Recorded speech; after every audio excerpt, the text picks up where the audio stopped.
Welcome to the Podfather podcast. You'll find all episodes on podfather.me, and you'll find my 6 other podcasts. You can scan the QR code if you're watching on BitChute, YouTube, and Rumble, or go to roycon.com. If you're looking for virtual assistants, go to va.world. My guest is bringing turnkey podcasting solutions to professionals across the United States, particularly attorneys with over 20 years of experience in marketing and legal profession. He is passionate about helping attorneys engage more clients and establish themselves as authorities in the specific area of practice. And I can say he's very creative because we've had a discussion beforehand, and I'm looking forward to this conversation. He's the CEO of DM Media and the founder of Legal Podcast Network. The company's based in Austin, Texas, USA, and he's in Belize. Please welcome. Yeah. Belize, yeah. Please welcome Dennis Meador. Did I do it justice? That is good. Thank you, sir. Good to be on the show, Roy. Yeah, no, I'm looking forward to this. I suppose let's start off with your own, because I know where it's going to go. We're going to talk about kind of tapping into a market and a potential opportunity for people, but I want to learn your own kind of crypto journey, like when it started and how it came about. No, I'm an entrepreneur from probably about 14 years old. Really, about 8 years old, I started having to kind of figure out how to make money, take care of me and my sister, things like that. And, some people would look at the situation of my childhood and be like, oh man, like poor guy, you had to do this, you had to take care of your sister, you had to, take and deposit cans so that you guys could eat, and you were in a bad situation. But it's like, I look at it and it's like, listen, I'm light years ahead of most people. By the time I was 16, I was like only dating girls that I would consider marrying. I got married at 19. I pastored a church at 18. I had my first business at 14. I had my first LLC at 18.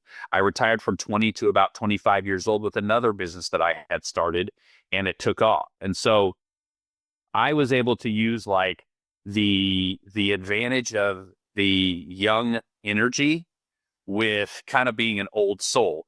But what I tell people is I've kind of Benjamin Buttoned my life, because I didn't drink till my first time till I was 36, smoke weed till I was 40. Here I am, 47 years old. And so like, while most people were like, I did it at an age where I was smart enough about it, where it didn't get me in trouble, and I don't have any DUIs, things like that. And so my background has just lent to being able to kind of take care of myself and take care of others. And in the beginning, that was family. As I grew, then I began to put together groups of people, whether it's through churches, whether it was through businesses, and just kind of rally them around something that we all get excited about, and then move that forward and see results from it. I've had 3 companies that I've taken from less than $1 million a year to 3 to 5 million in like 1 to 3 years. And so I kind of just come in and I just hit the ground running, and we just move and move and move, and the people can't keep up with me. I'm like, well, this must not be for you. And we find people that can move with us. Like you stop at the bus stop and tell them to get off. They've reached their destination. So at 14, what was the business at 14 that you were doing? So at 14, and it was an accidental business, I guess you could say. I had moved in with my dad, and I had a stepbrother who was about 1.5 years younger than me. And I'd had a friend that told me, hey, man, I made like $100 shoveling walks. I lived in Iowa, Illinois at the time, right on the border town there, or border area. And so me and my brother and his friend picked up shovels, and on a big snowy day where we got like 10 inches or whatever, and we went out. And an hour later, we had knocked and knocked and knocked, and we got 2 jobs in an hour. Those 2 jobs I had gotten. And so my brother, his friend, they were cold. I was getting cold, and we were like, man, we made like $20 each, right? So then we come up to the next house, and my brother's like, I don't want to knock on the door, because they had just been rejected. His friend, I don't want to knock on the door. I'm like, I'll knock on the door. So go up, I knock on the door. The lady's like, oh yeah, if you could shovel this, this, and this, I'll give you $20. And she handed me a 10 and 2 5s. I took 10, put it in my pocket, went down to my brother, said, here's $5, here's $5. I got a really good idea, guys. If you guys shovel this walk, while you're shoveling the walk, I'll do the hard part, and I'll get the next job. Notice the positioning. Didn't even realize how I was positioning it. But I said, I'll do the hard part. I'll go get the next job so that as soon as you finish here, you can go to the next job, shovel the walk, and we'll just keep doing that until we all make plenty of money. Well, because of that, I was like, wow, like, at the end of the day, I made money. And then I started, like, every time it would snow, I would bring my brother and his friend, and I would go get, and we got all of our clients in order, and they would go do all the jobs. And then come spring, it was, can't shovel anymore. So I started getting lawn mowing jobs. Same thing. I would resell them back to other kids in my neighborhood that were too shy to knock on the door, but they wanted to make money. So I would go, I would knock on the door, I would collect the money. I was the face of the business. Then it came fall time. Now there's no lawns to mow. So what did I do? I got all the paper routes within a walking distance and sold them back. And I did the collection. I did the door to door. I did bringing on new clients. And so all the kids in the neighborhood, there's about 4 or 5 kids. I was, 13. They were like 11, 12. They all worked for me. And I had all the paper routes and all the stuff. So they would do the work. I would collect like on Saturdays, put the money in my pocket, keep my hair cut, go out to eat, buy Jordans, do what I needed to do. And they all every day would go out and do all the labor. So that was my first business. And I realized the power of being the connector versus being the contractor or the actual worker. And that's where I began to kind of form, wow, I make more money doing no work than, or what I considered no work, just talking to people, than I ever made, just breaking my back in the cold with everything else. But there's plenty of people that were happy to not have to have uncomfortable conversations, walk in, do the shoveling, get their money, and then go on and spend it at the, card shop or whatever. So that was the first business. I did that for a few years. I kind of had similar, actually. I was 9. I was going around washing cars and delivering leaflets. At 11, I was doing newspapers, and I'd done that up to when I was in college. And at 14, with the money from the newspapers, I bought a lawnmower, and I just go around cutting grass, and people helped me as well doing that. So, and then at 18, I was buying and selling motorbikes. I'd buy a motorbike, kind of spruce it up a bit and sell it, make a couple of $100. So there you go. So I always necessity is the mother of invention, right? That's what they say. Yeah. I always like looking at the backgrounds and everything, and I like your background. I like the things. So you might let people know because it looks good. Oh yeah, I actually collect like native masks. Like I said, I live in Belize, so there's Mayan masks. Got a couple of those, and then we just came back from Thailand and Bali, and I got one in Bali, one in Thailand. And so we just kind of started this collection because when we moved from the States out here to Belize, I got rid of everything. I had big sneaker collection, big clothes collection, like all kinds of, stuff. And we got it down to like, I think 6 suitcases that we brought here. And now we're like accumulating stuff again. So I'm like, babe, we got to do better about that. But, we already know kind of where we're going in life as far as progressing. And so we're holding off as much as we're holding off more than we would or we're holding off a lot. We could be doing a lot more. So you've obviously spotted another niche, and it's for the legal people helping them. So you might explain exactly what you're doing, how it's done, and market it and everything.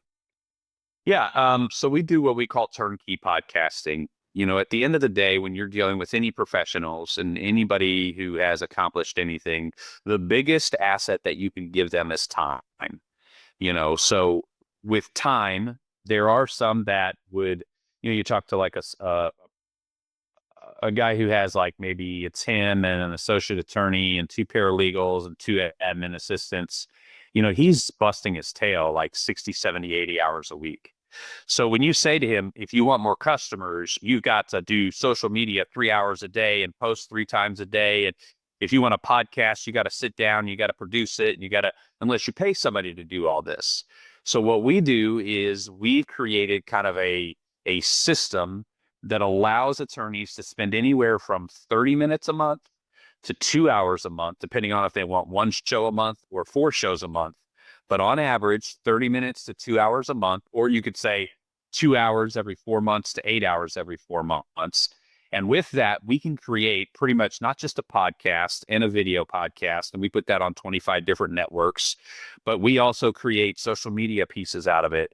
Usually for every episode, we do 10 reels, getting ready to launch 10 audiograms, and then we're going to fill in with static. So one of our client, like our base client program once a month, they're going to have a post on all their social media outlets every single day.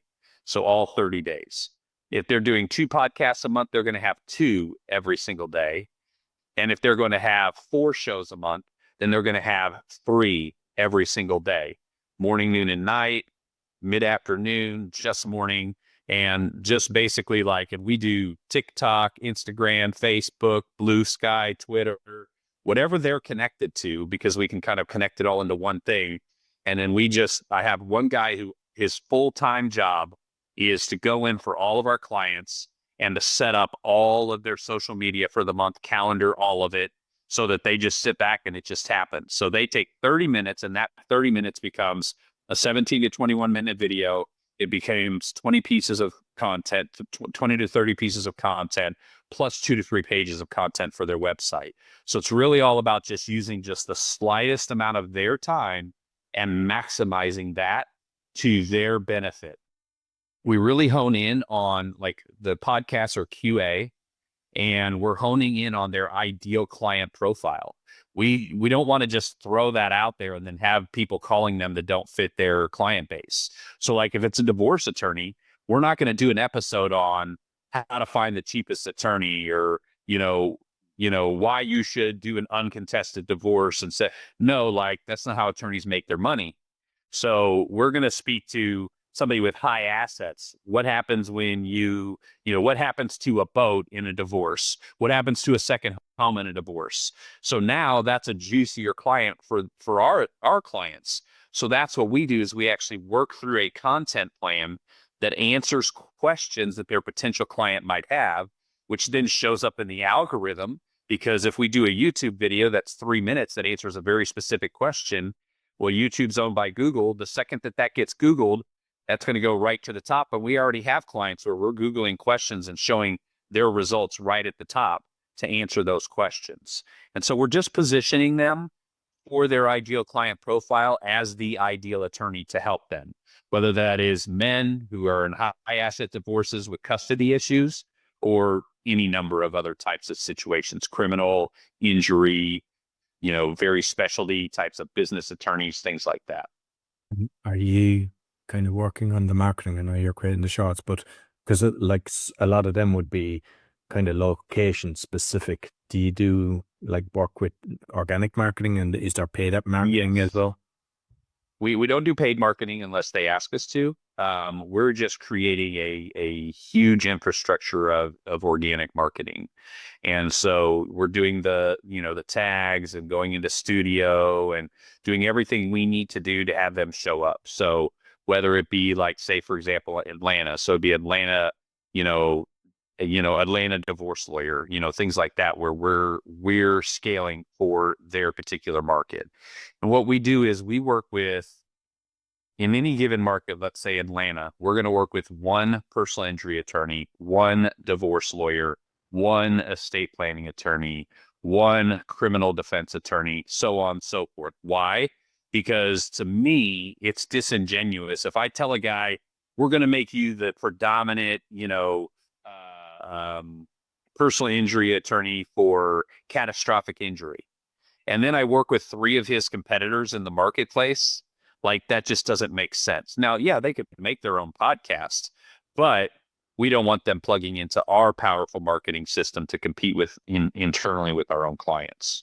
That's like a kind of B&I model where you don't have 2 kind of insurance guys, 2 car people, 2 whatever. So you just make Exactly. no, that's fair enough. And like is there any of them that are doing interviews, or are they more kind of doing tips? Is there any that's like, say, talking to the client, how he's helped them? Do you have different strategies? We have a few. We do. We do what we call guardrails with collaborative opportunities. So some of our attorneys, they're just, they want thought leadership.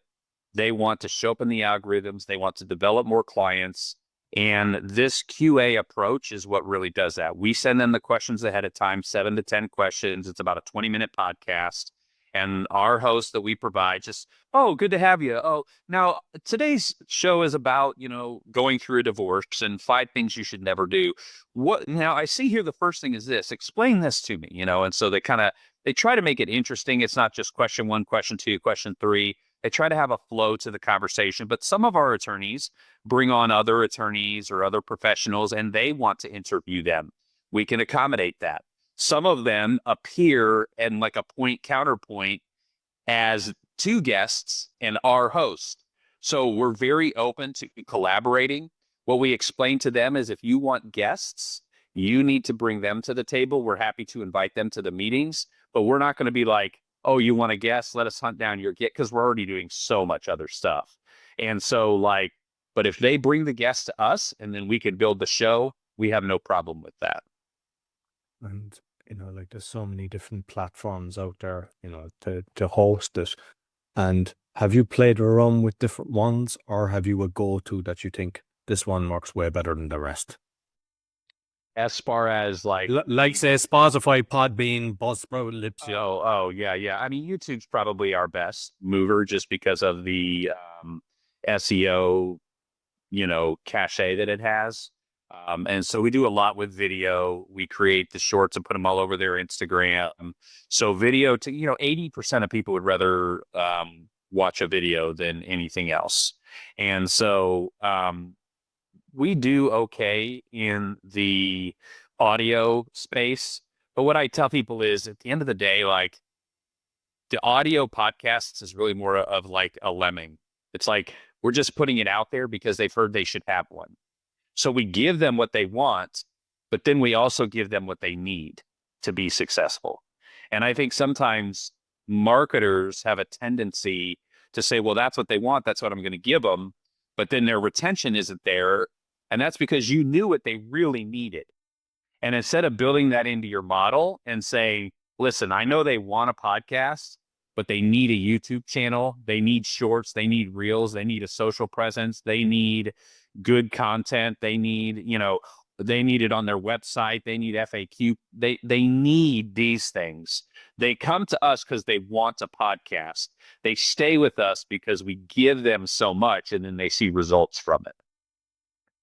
With the shorts then, because there's a load of different ways of doing the shorts. You can just take a clip and put it out. Then you can have the clip with the text going across, or then you can have the bells and whistle, which is a lot more work, but it engage. I'm just wondering, do you stick to one type, or does it depend on what the client wants? Because obviously it costs more to create really, intense ones that has so much bells and whistles attached. Well, and not so much anymore because of Opus Clip Pro. If you're familiar with them, Opus Pro, they actually will cut about 15 for you, enter B-roll, and so and put in the subtitles.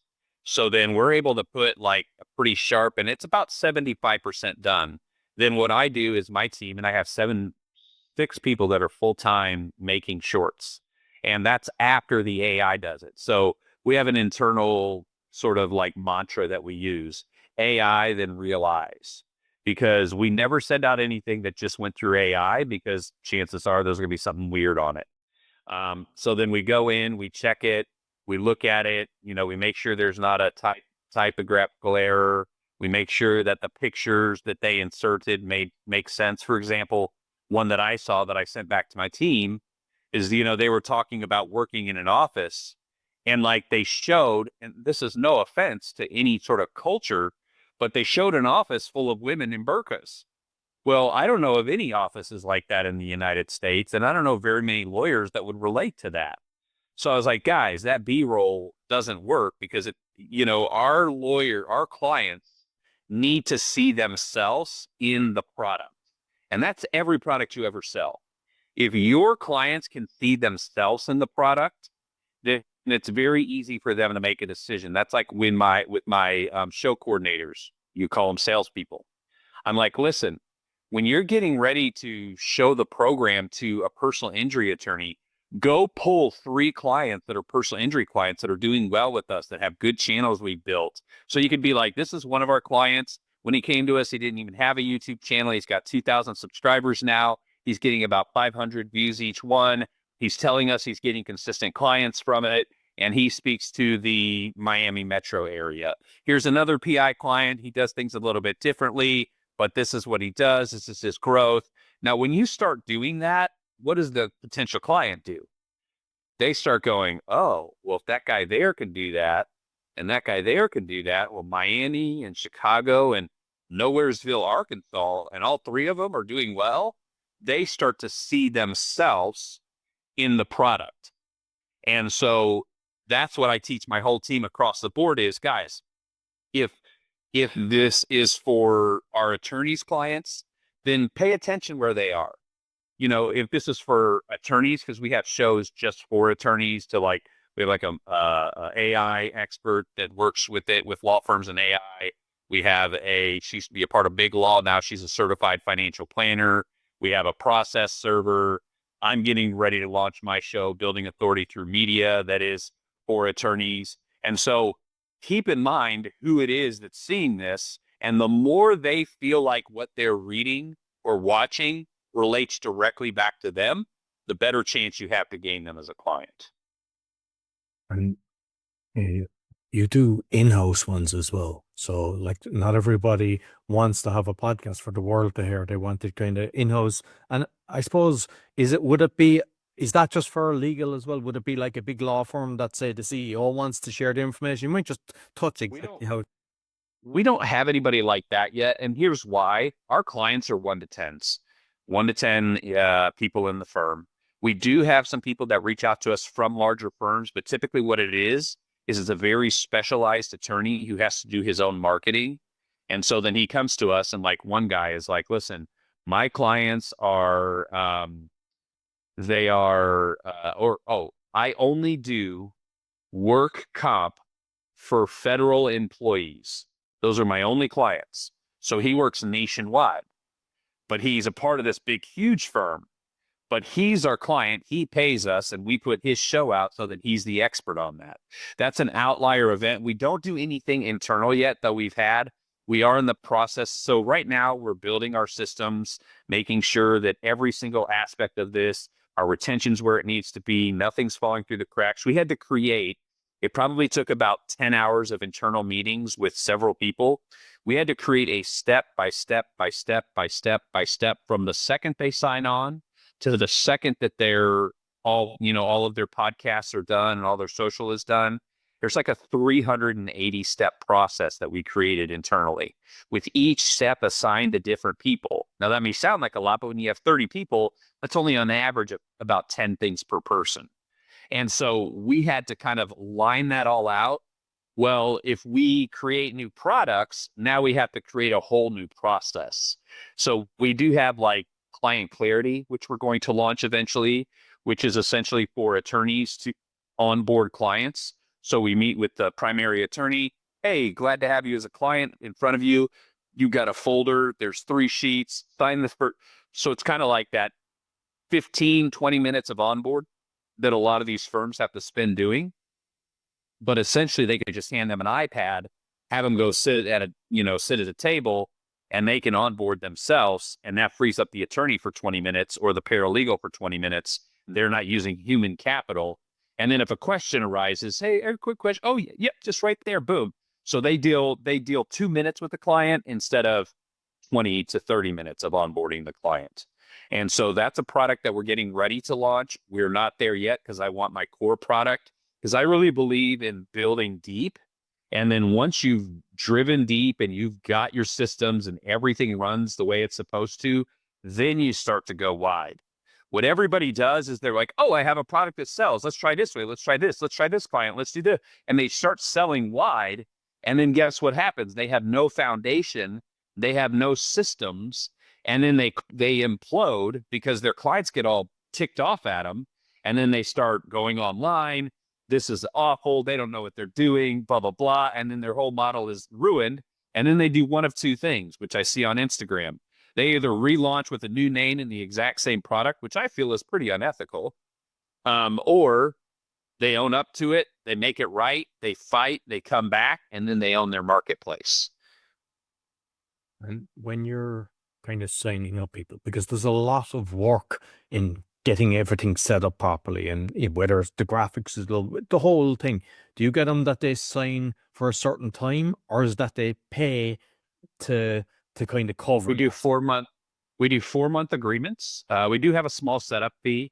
We'll give incentives to act quicker because, our biggest cost until we did the setup fee. And then, are you familiar with the forgetting curve? No. So we use this in our sales process. We come down to the end, we show them the product, we show them the setup fees, and we say, are you familiar with the forgetting curve? And usually they'll say one of two things, and this tells you much. They'll say, no, I don't really know it. Or they'll say, remind me, which means I'll never admit I don't know something, right? And so we say, well, the forgetting curve, it was by this scientist. And essentially, the further away you get from a presentation, the less information you retain. So after 24 hours, you get about 85% retention or 80% retention. After 3 days, you're at about 50% retention. And after a week, you're at about 20% retention. So the closer that we can get you to make a decision with the full information, the less we have to follow up, re-pitch the product, get you on 3-4 months down the road. Now we've re-educated you 3 times and now you're coming on as a client. So here's what we'll do. If you come on within 24 hours because you're making the most informed decision possible, we will cut your setup fee in half. So we'll pay you $500 to make a decision within a day.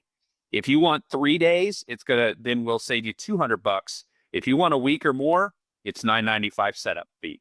So we kind of push it across the table to them. And more often than not, they say, I can meet with you tomorrow. And then we close at a pretty high clip. So we're not we're not one call closing them, boxing them in. Well, what do you think? We're basically like, I really believe in this philosophy of pushing the chips across the table and saying, here you go. It's your decision. Now you make it. And when you give a potential client that power, that perceived power, now they're stepping back and going, okay, well, he's not trying to make me buy. He doesn't mind if I look at reviews or look at the product. Like, he's not afraid. And then they'll just come on board the next day like clockwork. Not like clockwork, but a very good percentage of the time. Yeah, very good. Very good. I love that style. And just, with your experience with the microphones, because obviously with so many different clients, what microphone do you recommend that they actually start using, or do you leave it up? So I think that's probably one of our bigger things that we're going to start working on. Lighting has been the bane of our podcast because lighting, no one has good lighting. They have the raw, like, whatever those long pole lights are that are up in the ceiling. Those do not make for beautiful podcasts. And so we'll say, hey, natural lighting that isn't like in your face or behind you real big. Like, I use a combination. I've got 2 little lights. But even with my natural light, I've got my and you can see it because over here it's a little more light, a little darker over here, but I don't like open it up all the way. I only open it up so much to kind of direct the light. So lighting has been our biggest problem. What we do is we do a good, better, best. So good would be like a Blue Yeti, right? Better would be the Shure that I have, which is about $300. And then best, I don't remember what my team recommended, but we're getting ready to, again, just like that onboarding set of videos, we're getting ready to create just like that, where it's just like a 2-minute video. And then I'm going to ask them for 2 or 3 things, and then a 2-minute video. And then I'm going to ask them for 2 or 3 things like, oh, could you enter in your Facebook profile? Could you enter in your Google My Business link? So that we have those things and we can start working on them. So that when it goes to onboarding, she's not spending 30 minutes gathering material, and they feel like, oh, and everything's bite-sized. If I send an attorney a 15-minute video with 30 action items, it'll never get done. But if I send him a 2-minute, 2.5-minute video with 3 action items, and then, the next day I do the same thing, you can get a lot more out of them. And that's any client, any busy business owner. Bite-sized pieces. How do you eat an elephant? No, exactly. I mean, that's what I do. I never overwhelm them, and it depends. You actually see who the person is. Some people can take it on, but that's what I find. They give them 3 points, they're happy, they'll go away, and some will take a week, and some will do it the next day. But that's just. And some will do it all at once. They'll go first one knocked out, second one knocked out, third. You know what I mean? And then my team gets it, and they're like, And then that lets them know, okay, what type of client is this? Is this one that's going to do it as they can? One that's just going to tackle it as soon as we send it? One that's going to only do it. And we had to rewrite our whole contract because like, you'd be surprised. These, clients, they pay all kinds of money to have these podcasts. And then it come the day of the podcast to do the podcast shoot. I've got my whole team waiting for them. And 20 minutes ahead, oh, sorry, something came up. So and it was endemic. And so what we did is we put in our contract, if in your 4-month contract, you have 2 misses, after that, every miss costs you $150. So we're giving grace. But then what we do is if you cancel, but you reschedule within 3 business days and show up and do it, and we won't count it against you. So then also what we do, so carrot and stick, right? The third thing is, and maybe this will help somebody who's looking to build this type of business. I know we haven't officially gone into that mode yet, but the third thing that we do is, so the carrot is, you can, or the stick is $150, blah, blah, blah. But what we do is if at the end of 4 months, they've made all of their podcast shoots, or at least made them up, and they're sitting at a 0, then we're going to do a free 3 to 5 minute QA video that we say is like $300, where we just pull off where our host asks the question, they answer it, and then we upload it. Because right now we have full episodes or shorts. So these 3 to 5 minute videos are great for their websites because they can just put the question and answer, then written below it with the 3-minute video above it. And so we're like, hey, if you just show up to all of your podcast shoots, we'll give you this $300 product for free. Well, excellent. And with YouTube, because like YouTube changes a lot, the algorithms and everything.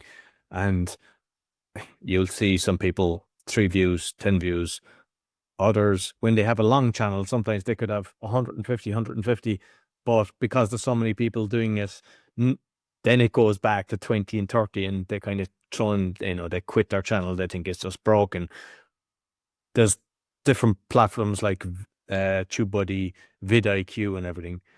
Do you use a system to try to improve it, and like hashtags and different? There's so many different things that you can do. I have teammates that do that. I have people that like literally most every aspect of this. When I say we have 30 people, their whole job is just that. So like I have one person who goes in, writes the descriptions, finds all the hashtags, finds all the YouTube studio, does that whole process. And that's basically their full-time job. I have another person that all they do is calendar and create all of the social media posts for all of our clients. That's their full-time job. And so, yes, we use those. What we found is, by taking we put all of our shows on one channel.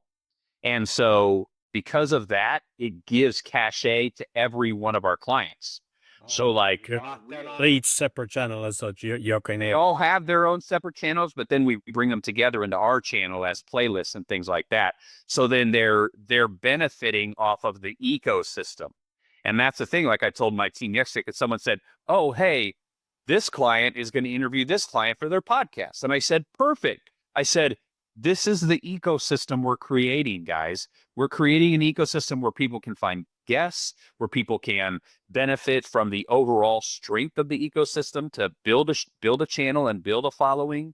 We're benefiting from our knowledge that we learn as we get better, and we put things in order on the front and back end, the hashtags and the YouTube studio and everything inside of Apple and Spotify. And, it's just like, it's a brain trust of people that, we as a company are getting better. But then we're bringing in these clients and say, okay, because we're getting better. And then we have all of you as clients, we can collaborate all this together. We can look at data. We can look at what's moving. I told my team, because I'm moving over, I was doing sales. I don't have to do that anymore. We've grown enough to where we have people that are doing well in that place. So now I'm looking at our marketing systems, and I'm like, guys, with our marketing, I'm going to learn how to live in the algorithms again. Because back in when I had my social agency, I lived in the algorithm. I knew when something changed in the push of the posts. Right now, I'll look at my YouTube and I'll see a short that does 13, and then the same guy released a short 20 minutes earlier and it has 600. And I don't know why, but I will know because I'm going to spend time in the algorithm and understand and see what we're doing and what's different and all of that. And so, and then I have two other guys that I'm like, guys, you guys are going to come live in the algorithm with me so that it's not all dependent on my brain. So once you learn how to figure out and live within the algorithm, and the only way you can really do that is to do it at scale. When I'm posting for 5 or 10, shows, I don't have nearly the ability as if I'm posting for, I mean, we have 100 clients. I would say the average client does 2 shows because we have a lot that do 4 and we have a lot that do 1 and several that do 2. So we're posting 200 shows a month, 4,000, really more than 4,000, probably closer to 6,000 social posts per month that we're doing. So we can look in at all the channels and dig in and be like, oh, this is moving, this isn't moving. What was the difference here? Was it a cold? Let's try some cold openings. Let's see how long look, these types of videos are only getting 7 seconds of views, but these types of videos are getting 45, or a minute or 6 minutes or 12 minutes with I think our average watch rate is 78% right now. And so what are we doing? What's the difference? And so I really enjoy that. But what that really benefits our clients as is you got a bunch of geeky, dorky, social media, algorithm, loving podcasters who just live and breathe this stuff. And then you just show up and talk once a month, once every 2 months, whatever. You just show up and talk and answer questions that you answer pretty much every day. And then we take and we kind of slice and dice it up, make it more interesting, put it in different places, and then it's to their benefit. A friend of mine, he's currently on 13 million views, is 200,000 subscribers. So I was chatting to him and learning, and he was telling me about a few other channels that had millions of views. And some of them were doing 100 tests, split testing with tags and everything. So a lot of people are beating themselves up when they see, because especially a lot of podcasters, they're solopreneurs, they're on their own, and they're trying to figure out these things. But it's just a case of, I think, it's very important what you said, because you have to track it, because most people, they just kind of throw it out there and just assume that's how it is. And the world is going to recognize my brilliance. And the reality is we're all brilliant in our own mind, and the whole world is inundated with people like us. So what are we doing that's different? So you've picked a very good niche, because it's people that can afford your services. And I think you probably picked the best niche, to be honest with you, because there's a lot of niches out there that create great podcasts and be able to do that. But would they be able to afford it? Because, I mean, as long as someone is getting clients, they'll keep you for a client for 10 years. This has to be a win-win. If you do your thing right and they're getting customers, this is perfect marketing, because at the end of the day, they can only take on so many customers. So it's the ideal win-win scenario. And for us, the good thing that we're able to explain to our clients is your audience, if they're podcasting, I think sometimes they think, and why are they podcasting? They're podcasting to be heard, then obviously you want as many ears as possible. But if I'm podcasting because I'm a real estate agent and I want people to, hire me, what people look at a lot of times is just the pure numbers of oh, well, I got 1,000 hits and I got 5,000 hits. And it's well, hold up. How many people contacted you and actually hired you? Well, that'll come with time. Well, hold on. If your podcast was directed towards that call to action and was showing that, then that's what it should be yielding. So I'll say to an attorney, I'll say, let me ask you a question, because they'll say, well, I want to show it's going to be viral. It's yeah, don't we all, right? So I'm okay, let me ask you a question. Which would you rather have as an attorney? Would you rather have 50,000 people across the world, Indonesia, Philippines, Norway, South America, even other U.S. states, maybe even your state, but none of them are ever going to call you and hire you? Or would you rather have 50 people from your own market listen to the show, 10 of them call you, and 5 of them hire you? Which of those is better monetization and is a better result for your podcast? And I think sometimes podcasters forget that. They think it's just the numbers. It's just the numbers. Well, if it's just the numbers, why don't you pay the guy who's in your inbox on Facebook who says for $100 I can get you 50,000 views? Why? If it's just the numbers, right? That's a vanity metric. But if it's about building a community, then you measure it by how many people are plugged in, right? So if you have this, I love troll dolls.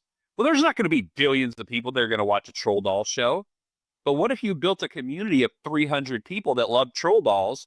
You guys talked and conversed, and maybe you put out a special troll doll just for your group, and you made a couple $1,000. Like they look at podcasting as not marketing. They look at it as instant celebrity opportunity. And that's not what it's about. It's about building it. It's about building an audience, or it's about reaching your audience at the time that they need to be reached to cultivate either a community or a client base. And and are there shows that are about being in front of as many people as possible? Absolutely. But for the majority of us in the trenches who are podcasting, we really need to ask ourselves, why are we podcasting? Because if you're only podcasting so that you can be popular and have millions of followers, like you said, you're going to give up after 20 episodes. And you're like, podcasting sucks. That doesn't really work. But if you're podcasting to build a community around something, or to build a client base around something, then you only need to do that one person at a time. And as you slowly build that, then you're more encouraged, because you're not looking at, oh, I only had 200 views. You're looking at, I had 200 views, and of those, 75 of them are plugged into our community. And we're talking. And so I would encourage anybody with a podcast, ask yourself, what is the real reason for your podcast? And if it's solely because I want to be famous, you probably either need to get a ton of money behind it, a ton of celebrity behind it, or a ton of time behind it. And no one is doing any of those three. It's the very, very, very, very, very lucky individual who says one little thing for 10 seconds, that girl hopped to a girl. They say one little thing, and then all of a sudden they're just popular, making millions. That is one person out of 8 billion people that managed to do that. And we see that happen once or twice a year. And we assume I'm the next Haktua girl, or I'm the next, Chocolate Rain guy, if you want to go way back into the internet. These Gen Zs don't even know who Chocolate Rain guy is. Zayden or something was his name. You know what I'm talking about? No, I don't know. Okay, so back in the early days of YouTube, he had this like really deep voice, and he'd be like, Chocolate Rain. And then he just like the skinny black guy who was just like, and he would like sing this song, and he like became, YouTube famous. And he made a couple $1 million off of it. Or, the guy in the beginning, the very first viral video where he's the chubby guy doing the Star Wars lightsaber. And he's like, and then he like falls and looks all, and he runs into he falls back into a green screen, and like, ha ha ha. And it's like literally the first viral video ever. And so like everybody, but that only happens like twice a year. And, how many podcasters out there, and they think they're going to be that person? And it's not. It's like podcasting has a purpose. And if the purpose isn't, again, to build a community, to build a client base, and maybe there's something I'm missing, but, to build a following, to build thought leadership, to inspire people, whatever it is, stop making your podcast about pure numbers. Because if it's just pure numbers, like I said, go pay the Indian guy in your inbox $100 for 10,000 views. But if you're really doing this because you love what you're doing, you want to share a message, or you want to get a point across, or you believe in what you're talking about, then that number is the least important number. It's the other metrics that should matter most to you. Because if you build those metrics, the time will come when that other thing will come. But those are the metrics that will get you to survive and thrive and enjoy podcasting. Why do people quit podcasting? Because they get discouraged. Why do they get discouraged? Because they only look at the numbers, and they forget about the other metrics that they could be looking at. No, excellent advice. And there was one guy, we used to live a weekly podcast, and one of the guys that used to be on it, he was on Podbean, and you can see the stats on that. And he was talking to me. It was like one of these people, you probably get that as well. A lot of people, they come in and they want you to give them free tips forever without even buying you dinner or something like that. That's why I actually became the coach, because I was just sick of helping people all the time. But he was showing me his stats, and it was like 15 or 20 or something like that, and then up to the 100,000 and back down to 15. So people think when you're paying for this that you're going to get your followers, they're real followers, and that they'll stay there, and then your audience is great. It's like, it's all show, and it does nothing. So what you have said is true. I have tried in all the years I've been podcasting and in social media. I probably tried a half dozen services that swore they were legit, real US followers. And every single time, they're fake accounts built out of India, Pakistan, Bangladesh, Philippines, whatever. I have not found, I don't care. You bring them to me and you test them out, and I guarantee you they're going to be fake. So, I think that we get caught up in that. And if you actually look, there's some people have shown what they do. They have hundreds of phones, and they have like AI, and it's just going. Yes, and they just. And I was going to say something. You said a lot of people come to you. I read this a while ago. I started applying it back in 2012. I had a social media business that was a Facebook page that basically we owned this town of about 150,000. And when I say we owned it, we had like 30,000 followers. We had 15 volunteers that posted throughout the day. Those volunteers like high school sports, what's going on at the school. We had our own weatherman that would do hyper local weather just in our own town. We had 15 different people that were very passionate about the community. And then we would post. And then because of that, we got like 250 clients from it, all of that. So I would get a lot of, hey, I want to take you to lunch and pick your brain. Right? Which is essentially what you're getting in the virtual realm. Hey, could I sit down with you and find? And this is honestly how I stopped that, and also made a lot of money. The dollars change now, but I used to say my biggest asset is my knowledge. I cannot afford to give away my biggest asset. Just like you, if you had gold bars or you had cash in the bank, you wouldn't walk around just handing it to people. So here's what I'm willing to do. I will pick the place where we'll go to lunch. At the beginning of lunch, again, this is 2012, so they still had it. I would say, I want you to put a check in the middle of the table for $500. If at the end of the lunch, you feel like I've not given you $500 in value, you may take the check and we don't have to meet again. But if you found value and you're hoping to meet again, I will take that check and we will have 1 hour.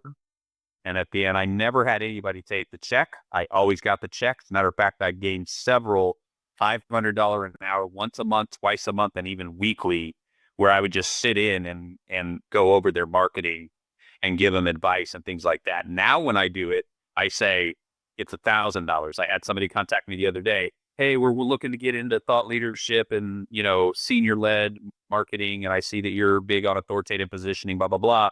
I told our VP that you'd meet with them. And I said, yeah, absolutely. Have them book an hour on my schedule. I'm $1,000 an hour. I'm more than happy to meet with them and help with them. If at the end of the hour, he doesn't feel like I brought $1,000 in value, he's more than welcome to tell me, and I won't meet with him again. And I won't, but everybody wants to meet again when you provide value. So then they pay it. So that's that's what I do. And I don't ever have to sit and give away free advice. Brilliant. I love that. That's fantastic. And just finally, because you've built this up, and like anyone listening will think, this is easy, whatever. But it ain't. And even just finding the right people for your team to do different stuff, because there's so many people out there that will tell you they can do the shorts, they can do the editing, they can do this. There are so many con artists out there that. So, how do you want? Well, I mean, it's hard to find. You just have to do your own knowledge. But how do you manage all the different things? What's your way of managing so many people? Well, a few things that I do. One is accountability. We use Time Doctor, especially anybody who's paid per hour, which I have several per hour. So anybody who's paid per hour, they have to log into to Time Doctor every day, and then Is that like Upwork where you're getting screenshots as they're working? yes, Okay. yes, Yeah. and then it's also like shows like how many hours they were in, like the sites they were on, if they were productive sites or non-productive sites, all of that. So then I have somebody come and they do the report and they look through the report every week, and then they say so and so is like not working. They're kind of, so I'll pull them in and I'll talk to them and I'll just say, well, here how are your goals? One of the things that I always do with everything I do is I work backwards. So like when I hire somebody, I don't ask them what can they bring to the team. I ask them, what do you want to happen? Like if you could fast forward a year, 2 years, 3 years in this company, understanding what I've just explained to you, what is your ideal? How much money are you making? How much work are you doing? Are you still doing the same thing, or are you in managed? Like I want to find out like what's their mind frame, right? Because two things. One is that lets me know who they are. They a go-getter. If they're like, oh, I just want a job, I just need something to put money in the bank, I'm not as excited about that person. But then the second thing is, if I can help that person reach those goals or progress towards those goals, those people will freaking run through a wall for you.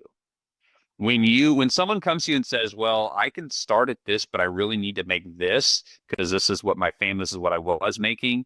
And I can start in this position, but I really would like to be here. And within 8 months, you've got them making that much money and they're in that position. Those people are like, recruit me all you want. I'm working for Dennis. Like, so accountability is key. Helping them with their goals to reach their life goals. Like I just had a young man and he just texted me the other day and he said, hey, here's my goal for the year. I want to move because he's in South Africa. He was here on the island and he moved to South Africa. He's like, I want to move to England. I want to buy a car. I want to do this. And it's going to cost me X amount of $1,000. So I need to make this much per week. I was like, okay, well, how can we make that much per week? And he's like, well, I'd have to do this, this, and this. Okay, so what do you have to do to make that, and that? Well, what's your eat? Because I always focus on the easiest stat. Like I know, like when I was selling, if I ran 3 demos a day, I was going to make plenty of money. I didn't worry about any other statistic. I didn't want to know my close rate. I didn't want to know, just if I'm on 3 demos a day, I run them the way that I'm supposed to, I'll make my money. Now I know if I spend 5 hours a day on the business, then I know that I'm going to move the business very fast. And then the other times is meetings, the other times it's podcasts. So I manage them from that. With that, I try to make things fun. I actually had my own Discord server made. We tried Ring Central. We tried Slack channels. We actually ended up making my own Discord server, which Discord is for gaming and for fun. And so there's a lot more like memes and GIFs. And so we really use that. The other thing is we really try to promote a culture of any sort of like success that anybody has. They acknowledge the team effort behind it. So like when I would bring on a deal, I would say, hey, everybody, great job to our marketing director who created this mechanism, which brought in this lead, and great job to our setter who did the work and got them on the phone and had them show up to the meeting. Now we have this client. I don't say, hey, everybody, I am the best salesman in the world. I just brought us another client. And that has spread across my whole company. Now, when a director comes on, they say, great job, Patricia, for doing this with the client, and great job, marketing team, for getting this done for him. Because of that, the client is now happy and plugged back in and showing up next Tuesday. So creating that culture of celebrating the team versus the individual. And then I do meetings. Like I try to meet with everybody at least once or twice a month individually. And then I try to have I invest the most time in my leadership and teach them how to invest. But then on top of it, yesterday, what's today, Tuesday, right? Or is it Wednesday? Tuesday. Okay. Yesterday I did a 2-hour, like here's 2.0, here's this, here's so-and-so with a great job. They've taken these clients from here to here. And I just basically gather everybody in the company. And we just talk about celebrate how I thank them for what they've done. I thank if the company's growing, I'm like, hey guys, I want you to know here's how we're growing. I'm able to no longer be in sales, and that's because of you. That's not because of me. I didn't do anything special. I just left for 6 weeks on my honeymoon. And while I was on my honeymoon, I had to deal with about 2 little issues, but you guys dealt with everything else. So that shows me that this is your company, not my company. This is our company, not my company. And so getting buy-in and getting them, and like, it's funny, I'll have new clients email me and be like, your team is awesome. And they will run through a wall for you. I hear that like twice a month, literally the phrase run through a wall for you. And it's just because I praise them. I say, hey, I appreciate you. I don't say thank you. Thank you is trite. It's overused. It's like hello. And so I always like, if they do something, I'm like, hey, John, I appreciate you, man. Like, I know that wasn't easy to put up with that client. I didn't want to do it. It's your job. I appreciate that you've stepped into that role. What you're doing makes a huge difference for everybody. So I want to let you know. And they just come out of the meetings like, and I'm sincere. This isn't like a persona I put on, like, just thank them all. It's like, I'm being sincere. How did I learn this? I've had virtual companies for 20 years. Do you know how many employees I've lost? Good employees, because I just didn't know how to thank them because I assumed they knew. You know how many times I'm just like focused and I'm like intense and I'm just like, just do this real quick and take care of it. Bye. In the past. And then good people would disappear. So anybody that does anything right is probably because they've done it wrong a couple times. And I'm just that guy. I'm 47. So I've done enough wrong to hopefully know what's right. Brilliant. Listen, Dennis, thoroughly enjoyed it. You've been very generous with your information, which, I think people listen, there's so much value in that. So you might let people know where they can find you. Real easy. You can look me up on LinkedIn, Dennis Meador, Dennis Meador. I did just change it and put my little otherwise known as in there. I do go by my initials DM as well. So that's been mostly in my personal life, but I'm going to allow it in my professional life. But Dennis DM Meador. And then our website, legalpodcastnetwork.com or thelegalpodcastnetwork.com. Ton on there. Didn't even get to talk about my team. I've got a Hollywood producer that did a Super Bowl commercial. I've got a content director that has interviewed well over 1,000 attorneys. I've got producers that have won all kinds of awards in like the podcasting Emmys or whatever they're called. So I didn't even get to brag about like what I'm most proud of, which is my team. So maybe another time or another show. Oh, definitely. Yeah, I'd love it. No, but I'd love to get you back because I know there's plenty of value there and, that we can touch on a lot more things. So listen, Dennis, thank you very much. I'll make sure I put the links, both in the audio and the video, with your LinkedIn as well. Absolutely. So that's all for the Podfather. You'll find all my episodes on podfather.me. As mentioned at the start, you'll find my 6 podcasts, and you can scan the QR code or go to royconnell.com if you're looking for a virtual assistant who will help you in something like Dennis is doing. We've got the good ones because we vet them ourselves. We make sure we've got the best. And you go to va.com. Sure to give us a thumbs up, 5-star rating, and share with your friends. And when you check out Dennis's YouTube channel as well, be sure to give it a thumbs up and a comment. Until next week, take care.